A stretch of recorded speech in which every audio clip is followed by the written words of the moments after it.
Hello प्यारे भाइयों और बहनों, आपका मेहर टीचिंग में स्वागत है। आज हम फर्स्ट ग्रेड के जीके पेपर जीके पेपर का जो सिलेबस है बंकिम चंद्र चट्टोपाध्याय पढ़ेंगे। इससे पहले हमने क्या क्या पढ़ा है मैं बता दूं।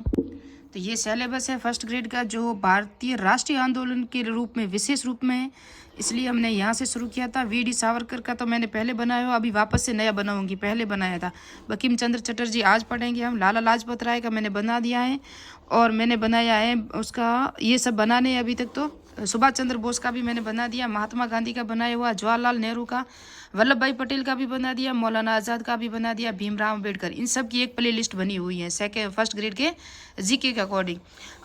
ये आज हमारा जो है ना टॉपिक बंकिम चंद्र चटर्जी, उसके बाद हमारा टॉपिक होगा वी डी सावरकर, और उसके बाद तीनों हो जाएंगे सामाजिक धार्मिक सुधार आंदोलन है ना, बाल गंगाधर तिलक होंगे, उसके अंदर भगत सिंह, रास बिहारी बोस और विपिन चंद्र पाल है ना, वो लाल बाल और पाल। तो लाल का तो मैंने बना दिया, लाला लाजपत राय। बाल और पाल इसका बनाएंगे।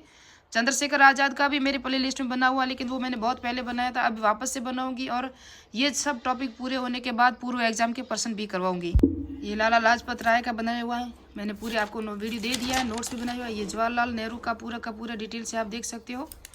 तो मैंने कहा आपको कि फर्स्ट ग्रेड जीके के अकॉर्डिंग मैंने सारे वीडियो आपको, ये मौलाना आज़ाद का भी बनाया हुआ है, देखो ये पूरे के पूरे नोट्स दिए मैंने।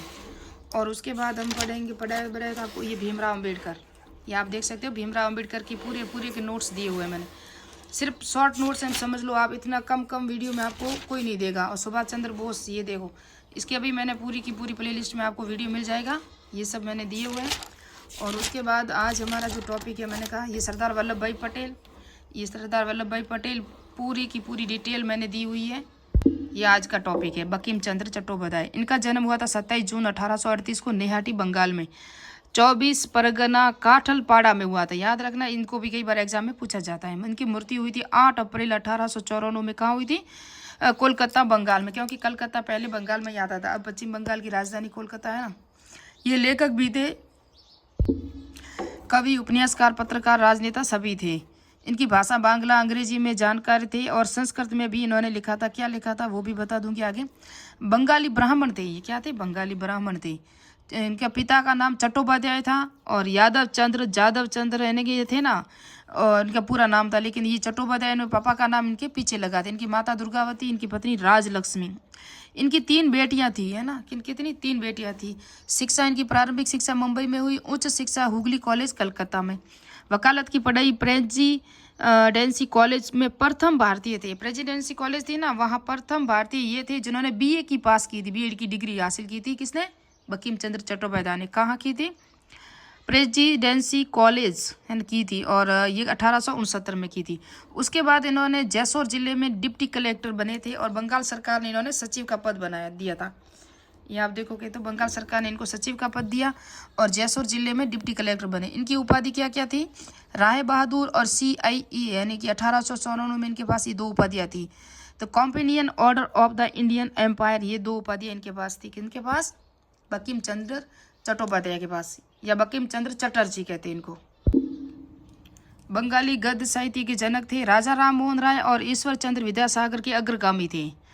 प्रथम रचना इनकी राजमोहन स्वाइप थी। जो अंग्रेजी की प्रथम रचना थी तो वो थी राजमोहन स्वाइप, अंग्रेजी में रचना थी। अंग्रेजी का प्रथम और एकमात्र रचना 1877 में की थी। एक ही रचना थी इनकी अंग्रेजी में, और अंग्रेजी की ही प्रथम थी। जब बाकी तो प्रथम जो इनका उपन्यास था वो बांग्ला भाषा में था, दुर्गेश नंदिनी। ये परीक्षा में कई बार पूछा गया है। तो ये बांग्ला में था, 1865 में लिखा था। जबकि अंग्रेजी में मैंने कहा राजमोहन स्वाइप थी, है ना। कपाल कुंडरा 1866 में लिखा। आनंद मंठ राजनीतिक उपन्यास थे। इसमें उत्तर बंगाल में जो 1773 में सन्यासी विद्रोह हुआ था ना, उसका वर्णन भी है। जो देशभक्ति की भावना में को ओतप्रेत था, यह आनंद मंठ है ना। फिर मरनाली, इंदिरा राधा रानी, कृष्ण कातेकर का दफ्तर, देवी चौधरानी आदि ही, राज सिंह, विश्ववृक्ष और चंद्रशेखर, ये सब इन्हीं की रचना थी। अंतिम उपन्यास इनका सीताराम था 1886 में। मुस्लिम सत्ता के प्रति एक हिंदू शासक का विरोध दर्शाया गया था। 1872 में इनका एक जो साप्ताहिक समाचार पत्र था वो बंग दर्शन था, साप्ताहिक पत्रिका यानी कि। 1874 में वंदे मातरम लिखा था। राष्ट्रगीत की रचना की थी 1874 में। आत्मकथा इनकी कौन सी है? रजनी है। 1877 में इन्होंने लिखी थी अपनी आत्मकथा रजनी। इनकी महत्वपूर्ण कुछ पुस्तकें उनको भी अच्छी तरह याद रखना। कृष्णकांत का वसीयतनामा, कमलकांत का रोजमनामचा और संगमा प्रभाकर, कृष्ण चरित्र, राधा रानी, श्रीमद् भागवत गीता, ये भी इनकी पुस्तकें ही थी। वंदे मातरम इन्होंने 1874 में लिखा। इसे 2 पंक्तियां थी ना, वो संस्कृत में थी, बाकी सभी बांग्ला भाषा में थी, ये भी याद रखना। 2 पंक्तियां ही संस्कृत में थी। 1880 और 71 में आनंद मन में इसको संकलित किया गया, क्योंकि वंदे मातरम पहले लिखा, फिर आनंद मन था, उसके अंदर इसी को ही समाहित किया गया था। किसके अंदर? आनंद मन में। किसको किया? वंदे मातरम को, जो राष्ट्र गीत हैं। याद रखना, राष्ट्रगान किसने लिखा था, ये भी आप मुझे कमेंट बॉक्स में बताएं। इसे प्रथम बार 1896 में कलकत्ता अधिवेशन में गाया गया। किसको? वंदे मातरम को कोलकाता अधिवेशन में रविंद्रनाथ टैगोर ने गाया, कोलकाता अधिवेशन में। और राष्ट्रगीत के रूप में मान्यता बनारस अधिवेशन 1905 में दिया गया था। बनारस में अधिवेशन हुआ था, वहाँ इनको 1905 में राष्ट्रगीत के रूप में मान्यता मिली थी। बनारस अधिवेशन के अध्यक्ष कौन थे? गोपाल कृष्ण गोखले थे, याद रखना। कौन थे? गोपाल कृष्ण गोखले। आधुनिक रूप में इनको सरला देवी ने, समय सीमा इनकी कितनी है? 69 सेकेंड है इसको गाने की समय सीमा। जबकि राष्ट्रगान जनगण मन, उसको गाने की शब्द जो समय सीमा है वो कितनी है? 52 सेकेंड है। जबकि राष्ट्रगीत वंदे मातरम को गाने के लिए 69 सेकेंड समय होता है इसका। अंग्रेजी भाषा में इसका अनुवाद किसने किया था वंदे मातरम का? अरविंद घोष ने। उर्दू में आरिफ मोहम्मद ने। देवनागरी में रविंद्रनाथ टैगोर ने किया था। रविंद्रनाथ टैगोर ने ही राष्ट्रगान लिखा था।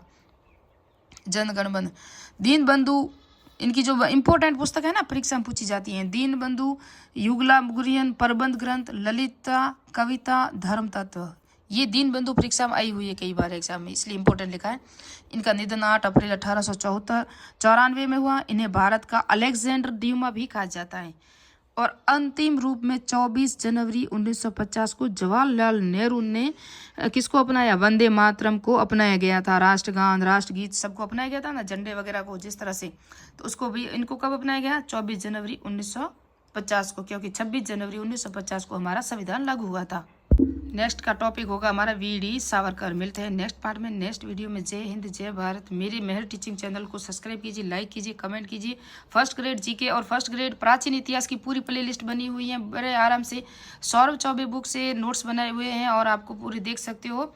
और राजस्थान के इतिहास की भी पूरी डिटेल से वहाँ है, सभी मैंने पढ़ाया हुआ है। राजस्थान इतिहास भी पढ़ाया, राजस्थान की चित्रकला, राजस्थान भाषा साहित्य, राजस्थान आधुनिक मध्यकालीन राजस्थान की प्रशासनिक व्यवस्था।